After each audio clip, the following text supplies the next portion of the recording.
চৈধ্যটা schedule tribe অনুসূচিত জনজাতিসকলক নিষেধ কৰাৰ গভীৰ ৰাজনৈতিক ষড়যন্ত্ৰৰ এটা অংশ। যে ৭৫ বছৰ পাৰ হৈ গ'ল ভাৰতখন স্বাধীনতা পোৱা, এই ৭৫ বছৰ দীৰ্ঘম্যাদী সময়ছোৱাত কেলে সেই জনগোষ্ঠীসকলক ট্ৰাইবেল মৰ্যাদা দিব নোৱাৰিলে? আজি ৰাজনৈতিকভাৱে ভোট বেংক বনাবৰ কাৰণে বিজেপি চৰকাৰে, তেতিয়াৰ কংগ্ৰেছ চৰকাৰেও, এজিপি চৰকাৰসকলেও এই অসমত ৬টা জনগোষ্ঠী ট্ৰাইবেল বনাবলৈ সিহঁতে চেষ্টা কৰি আছিল। কেলে পৰা নাই? 1996 তেতিয়াৰ কংগ্ৰেছ চৰকাৰে, সীতাৰাম কেচৰি আছিল ইউনিয়ন মিনিষ্টাৰ অফ ৱেলফেয়াৰ, তেখেতৰ জৰিয়তে জবৰদস্তিভাৱে তদানীন্তন মুখ্যমন্ত্ৰী হিতেশ শইকীয়া ডাঙৰীয়াই ৰাষ্ট্ৰপতিৰ দ্বাৰা অৰ্ডিনেঞ্চ জাৰি কৰোৱাই কোচ ৰাজবংশীসকলক জনজাতিৰ মৰ্যাদা প্ৰদান কৰিছিল। লগে লগে কি হ'ল যে অসমৰ খিলঞ্জীয়া জনজাতি লোকসকলৰ কাৰণে যি ৰিজাৰ্ভ কোটা আছিল, লিমিটেড ৰিজাৰ্ভ কোটা, গোটেই ৰিজাৰ্ভ কোটা শিক্ষা দীক্ষা এডমিশ্যনৰ ক্ষেত্ৰত কলেজ বিশ্ববিদ্যালয়ত ইউনিভাৰ্চিটিত মেডিকেল কলেজত ইঞ্জিনিয়াৰিং কলেজ গোটেই কোচ ৰাজবংশীৰ প্ৰাৰ্থীসকলে গোটেই লৈ গ'ল। आंखौथ' जुथा सेन्देलजों जोबावदों, आं दहायसो नुसनदों। ओमफ्राय जोंनि माखासे केसेग्रा लोगोफोरखौ न'आव थाङै थाङै सिगिहैदों। অসমৰ যিসকল জনগোষ্ঠী,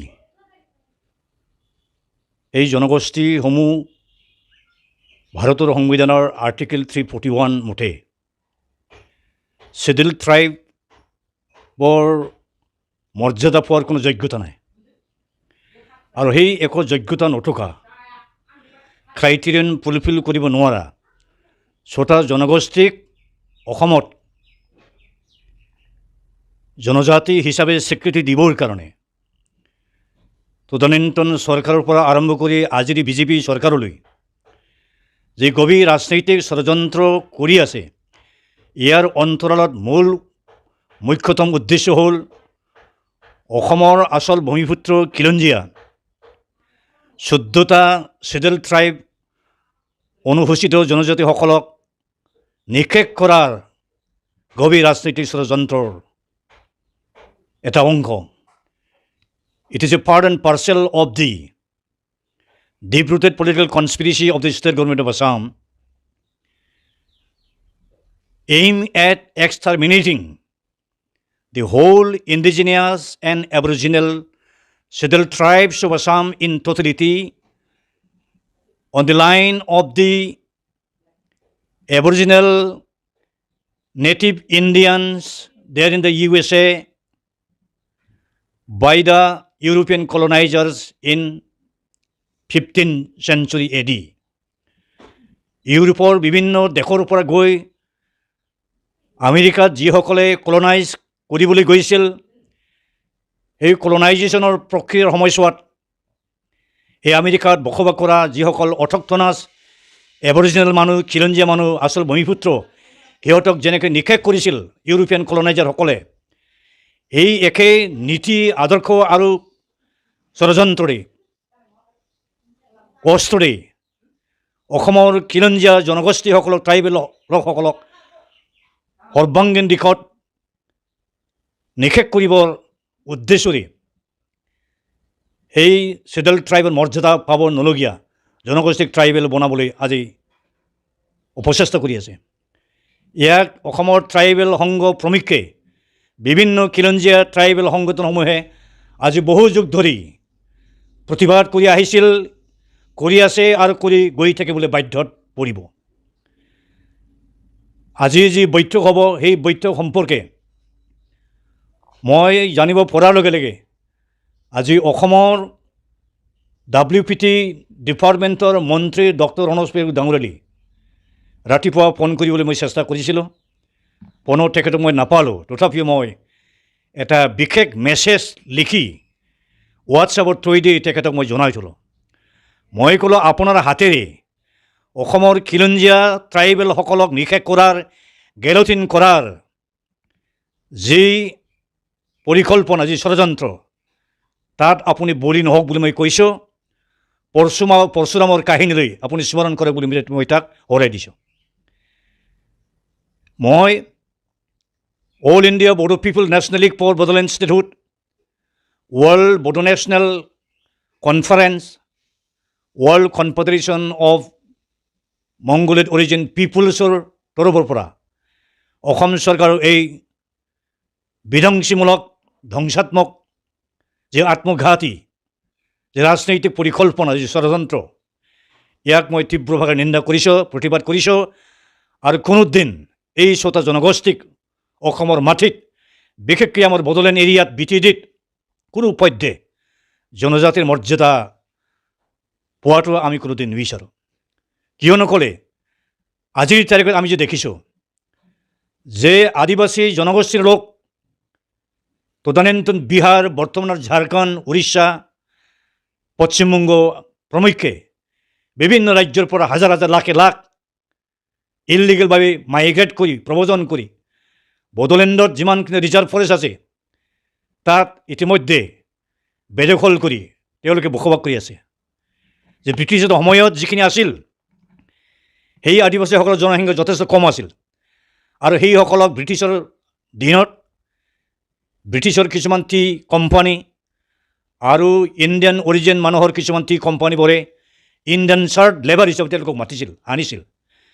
কিন্তু লেবাৰ কাম কৰাৰ স্পেচিফিক সময় উকলি যোৱাৰ পিছত যিখন ৰাজ্যৰ পৰা তেওঁলোক আহিছিল সেইখন ৰাজ্যলৈ উভতি যাব লাগিছিল।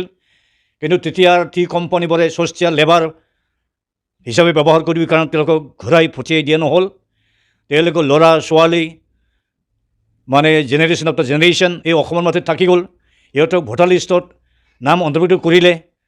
সেই হিচাপে আজি সিহঁতৰ জনসংখ্যা বাঢ়ি গৈ গৈ সৰ্বমুঠ প্ৰায় 70 লাখমান হ'বগৈ। এই 70 লাখ আদিবাসী জনগোষ্ঠীৰ মানুহ যদি শিডিউল ট্ৰাইব হৈ যায় আৰু 50-60 লাখ মানৰ কোচ ৰাজবংশীসকল যদি শিডিউল ট্ৰাইব হৈ যায়, 5 পৰা 10 লাখমান জনসংখ্যাৰ যদি তাই আহোমসকল জনজাতি হৈ যায়, মৰাণ, মটক আৰু চুতীয়াসকল যদি জনজাতি হৈ যায়, তেতিয়াহ'লে অসমত জনজাতিৰ সংখ্যা 1 কোটিতকৈ বেছি হ'বগৈ। বৰ্তমানলৈ আজিৰ তাৰিখত অসমৰ 14টা শিডিউল ট্ৰাইব জনগোষ্ঠীৰ জনসংখ্যা মাত্ৰ 30-32 লাখ হয়। সিহঁতৰ কাৰণে কেৱল 10% ৰিজাৰ্ভ কোটা ৰখা হৈছে। 2003 চনত অল ইণ্ডিয়া লেভেলত জনজাতিৰ লিষ্ট টোটেল ৰিভিজন কৰা হৈছিল। বহুখিনি সংখ্যাৰ নতুন জনগোষ্ঠীক শিডিউল ট্ৰাইব আৰু শিডিউল কাষ্ট লিষ্টত অন্তৰ্ভুক্ত কৰিলে। অসমতো সৰ্বমুঠ 5টা নতুন জনগোষ্ঠীক শিডিউল ট্ৰাইবৰ লিষ্টত অন্তৰ্ভুক্ত কৰাই দিলে। কিন্তু হোৱেৰেজ আনহাতেদি যে 9টা শিডিউল ট্ৰাইবৰ কাৰণে যে 10টা ৰিজাৰ্ভ কোটা আছিল, এই 10টা ৰিজাৰ্ভ কোটাৰে আকৌ নতুন 5টা জনগোষ্ঠী সোমাই দিলে। অথচ 5টা জনগোষ্ঠীক অসমৰ শিডিউল ট্ৰাইব হিচাপে মৰ্যাদা দিয়াৰ পিছত বা লগে লগে 5টা ৰিজাৰ্ভ কোটা বঢ়াই দিব লাগিছিল। আজিৰ তাৰিখত 10+5 শিডিউল ট্ৰাইবৰ ৰিজাৰ্ভ কোটা 15% হ'ব লাগিছিল, কিন্তু এটাও নবঢ়ালে।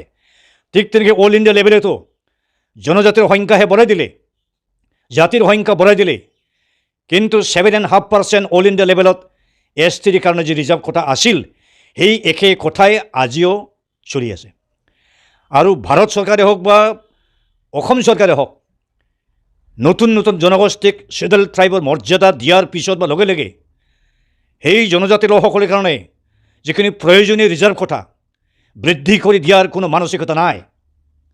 সিহঁতে আজি কৈ আছে অসম চৰকাৰে যে সিহঁতৰ বেছিভাগ OBC কেটাগৰীৰ মানুহ আছিল। OBC কেটাগৰীৰ কাৰণে 27% ৰিজাৰ্ভ কোটা দিয়া হয়। এই 27%ৰ পৰাই কিছুখিনি পাৰ্চেণ্টেজ কাটি আনি তেওঁলোকক চাকৰি বাকৰিৰ ক্ষেত্ৰত সুযোগ সুবিধা দিয়া হ'ব বুলি কৈছে। কিন্তু ৰাজনৈতিক পলিটিকেল ৰিপ্ৰেজেণ্টেশ্যন কি হ'বগৈ? অসমত যিসকল 14টা জনজাতি লোকসকলৰ কাৰণে যি লিমিটেড সংখ্যাৰ এছেম্বলি চিট আছে, পাৰ্লিয়ামেণ্টাৰী চিট আছে, আমাৰ BTCত যিখিনি ৰিজাৰ্ভ কোটা আছে, সেই একেটা ৰিজাৰ্ভ কোটা সিহঁতে এনজয় কৰিবলৈ চেষ্টা কৰিব। তেতিয়াহ'লে গৈ গৈ কি হ'বগৈ? বড়োলেণ্ড জীৱনত আৰু বেছিদিন জীয়াই থাকিব নোৱাৰে। বড়োলেণ্ডৰ নামো গুচি যাব, বড়োসকল খাস্তাংভাৱে নিশেষ হৈ যাব। বড়োৰ প্ৰমুখ্যে অসমত যিমানখিনি জনগোষ্ঠীৰ লোকসকল আছে তেওঁলোক নিশেষ হৈ যাব। যে এটা জনগোষ্ঠীক সেই নিজৰ যে ষ্টেট অফ অৰিজিন যিখন ৰাজ্যত তেওঁৰ জন্ম হৈছিল সেইখন ৰাজ্যৰ সেই শিডিউল ট্ৰাইব শিডিউল কাষ্ট পোৱাৰ প্ৰভিজন আছে, সংবিধানিক হয়। আন ৰাজ্যৰ পৰা আহি অন্য ৰাজ্যত শিডিউল ট্ৰাইবৰ মৰ্যাদা নাপায়। আজি আদিবাসীসকল ভাৰতৰ পশ্চিম ৰাজ্যৰ বিভিন্ন ৰাজ্যৰ ইয়াত বসবাস কৰিলে। সিহঁত কিন্তু নিজৰ নিজৰ ষ্টেট অফ অৰিজিনত শ্বেডুল ট্ৰাইব হিচাপে মৰ্যাদা পাইছে। ঝাৰখণ্ডত পাই আছে, বিহাৰত পাই আছে, মধ্যপ্ৰদেশত পাই আছে, উৰিষ্যাত পাই আছে, ছত্তীশগড়ত পাই আছে, ঠিক তেনেকৈ পশ্চিমবংগত পাই আছে, আৰু প্ৰত্যেকটা কিছুমান ৰাজ্যত আছে, সকলো ৰাজ্যত অৱশ্যে নহয়। আজি জবৰদস্তিভাৱে অসমৰ খিলঞ্জীয়া ট্ৰাইবেলসকলক নিষেধ কৰিবলৈ অসম চৰকাৰে, ভাৰত চৰকাৰে যি ধ্বংসাত্মক আত্মঘাতী যি ৰাজনৈতিক পলিচি নিৰ্ধাৰণ কৰি আছে, ল'বলৈ গৈ আছে, এই অতিকৈ জঘন্যতম, অতিকৈ গৰিত, অতিকৈ নিন্দনীয়। কোনো পধ্যে অসমৰ খিলঞ্জীয়া জনগোষ্ঠীৰ ৰাইজে লোকসকলে সেইটো স্বীকাৰ কৰিব নোৱাৰে, সেইটো সমৰ্থন কৰিব নোৱাৰে। আৰু সংবিধানত বহুখিনি জটিলতা আছে হিচাপে আজিৰ তাৰিখলৈ, আজি ৭৫ বছৰ পাৰ হৈ গ'ল ভাৰতখন স্বাধীনতা পোৱা। এই ৭৫ বছৰ দীৰ্ঘম্যাদী সময়ছোৱাত কেলৈ সেই জনগোষ্ঠীসকলক ট্ৰাইবেল মৰ্যাদা দিব নোৱাৰিলে? আজি ৰাজনৈতিকভাৱে ভোট বেংক বনাবৰ কাৰণে বিজেপি চৰকাৰে, তেতিয়াৰ কংগ্ৰেছ চৰকাৰেও, এজিপি চৰকাৰসকলেও এই অসমত ৬টা জনগোষ্ঠী ট্ৰাইবেল বনাবলৈ সিহঁতে চেষ্টা কৰি আছিল। কেলৈ পৰা নাই? 1996 তেতিয়াৰ কংগ্ৰেছ চৰকাৰে, সীতাৰাম কেচৰি আছিল ইউনিয়ন মিনিষ্টাৰ অফ ৱেলফেয়াৰ, তেখেতৰ জৰিয়তে জবৰদস্তিভাৱে তদানীন্তন মুখ্যমন্ত্ৰী হিতেশ্বৰ শইকীয়া ডাঙৰীয়াই ৰাষ্ট্ৰপতিৰ দ্বাৰা অৰ্ডিনেঞ্চ জাৰি কৰোৱাই কোচ ৰাজবংশীসকলক জনজাতিৰ মৰ্যাদা প্ৰদান কৰিছিল। লগে লগে কি হ'ল যে অসমৰ খিলঞ্জীয়া জনজাতি লোকসকলৰ কাৰণে যি ৰিজাৰ্ভ কোটা আছিল, লিমিটেড ৰিজাৰ্ভ কোটা, গোটেই ৰিজাৰ্ভ কোটা শিক্ষা দীক্ষা এডমিশ্যন ক্ষেত্ৰত কলেজ, বিশ্ববিদ্যালয়ত, ইউনিভাৰ্চিটিত, মেডিকেল কলেজত, ইঞ্জিনিয়াৰিং কলেজত গোটেই কোচ ৰাজবংশীৰ প্ৰাৰ্থীসকলে গোটেই লৈ গ'ল। চাকৰি বাকৰি সিহঁতে বেকসীমা লৈ গ'ল। তাৰপিছত ভাৰত গভৰ্ণমেণ্টে বুজি পালে যে সেইটো ভাল কাম হোৱা নাই বুলি। তাৰ কাৰণে যোৱা প্ৰায় ২৫ বছৰ উকলি গ'ল। এই ২৫ বছৰ সময়ছোৱা ৰাজবংশীসকলক ট্ৰাইবেল মৰ্যাদা দিব পৰা নাই। আৰু RGI ৰেজিষ্টাৰ জেনেৰেল অফ ইণ্ডিয়াও যোৱা ৭৫ বছৰ সময়ছোৱাত এই ৬টা জনগোষ্ঠী ট্ৰাইবেল হ'ব লাগে বুলি গভৰ্ণমেণ্ট অফ ইণ্ডিয়াক ৰিকমেণ্ড দিব পৰা নাছিল। ২০২৪ চনত লোকসভা নিৰ্বাচন হ'ব। সেই নিৰ্বাচনত যাতে এই ৬টা জনগোষ্ঠীৰ ১ কোটি জনসংখ্যাৰ লোকসকলৰ পৰা ভোট আদায় কৰিবৰ উদ্দেশ্যৰে এই নতুন ৰাজনৈতিক ষড়যন্ত্ৰ ৰচনা কৰি আছে। ই কোনো পধ্যে গ্ৰহণযোগ্য নহয়। এইটো মুহূৰ্তত উল্লেখ কৰিব লাগিব, আমেৰিকাত হাজাৰ হাজাৰ সংখ্যাৰ নেটিভ ইণ্ডিয়ানছ আছে, কিন্তু সেই হাজাৰ হাজাৰ নেটিভ ইণ্ডিয়ানছৰ মাজৰ পৰা কেৱল 2020 চনৰ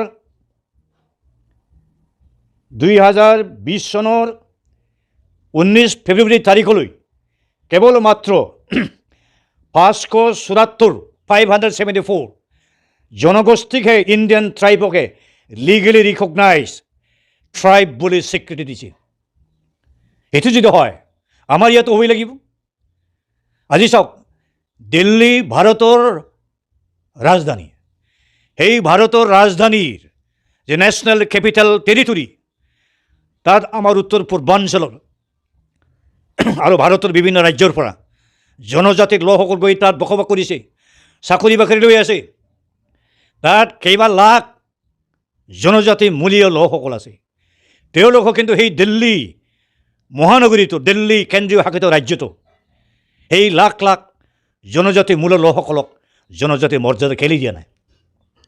Why the government of India has not yet granted the scheduled tribe status to the tribal origin people, those who have been residing in the capital territory of Delhi? দিল্লীত কেলেই scheduled tribe মৰ্যাদা দিয়া নাই? নিদিয়াৰ কাৰণ হ'ল তাত যিসকল মানুহ গৈছে সিহঁতে কৈছে they are not Delhi origin. দিল্লীত সিহঁতৰ জন্ম হোৱা নাই। ভাৰতৰ বিভিন্ন ৰাজ্যৰ পৰা আহি ইয়াত তেওঁলোকে বসবাস কৰিছে। গতিকে they are not bona fide, they don't deserve the right to be granted the scheduled tribe status. এইটো যদি যুক্তি হয় দিল্লীৰ ক্ষেত্ৰত, আমাৰ অসমৰ ক্ষেত্ৰত সেই যুক্তি কিয় নাকাটিব? কালি যদি উত্তৰ পূৰ্বাঞ্চলৰ পৰা ৫ লাখমান জনজাতি মূলীয় লোক গৈ ঝাৰখণ্ড ৰাজ্যত বসবাস কৰিবলৈ যায়, আৰু সেই ঝাৰখণ্ড ৰাজ্যক যিহেতু আদিবাসী মূলী লোকসকলৰ কাৰণে স্থাপন কৰা হৈছে 2000 চনত, এই ৫ লাখমান উত্তৰ পূৰ্বাঞ্চলৰ যিসকল ইংলিছত যথেষ্ট ষ্ট্ৰং পটেঞ্চিয়েল আছে, ইংলিছ ভাষাত চাকৰি বাকৰিৰ ক্ষেত্ৰত কম্পিটিশ্যনত সিহঁত বেছি আগবাঢ়ি যাব পাৰিব। আৰু তেনেহেন উত্তৰ পূৰ্বাঞ্চলৰ এডভান্স ট্ৰাইবেল জনগোষ্ঠীৰ লোকসকলক যদি ঝাৰখণ্ড ৰাজ্যত যদি চিডিউলতে মৰ্যাদা দিয়া হয়, তেতিয়াহ'লে সেই তাত বসবাস কৰা যিখিনি অৰিজিনেল আদিবাসী মানুহ সিহঁতৰ অৱস্থা কি হ'বগৈ? আজি আমাৰ ইয়াত যিটো অৱস্থা হ'বলৈ গৈ আছে, সেই তদ্ৰুপ একে অৱস্থা হ'বগৈ। সেইকাৰণে এই যিটো যুক্তি, এই যিটো দাবী, এই যিটো এক্সাৰচাইজ, এইটো দেশৰ কাৰণে ভাল নহয়।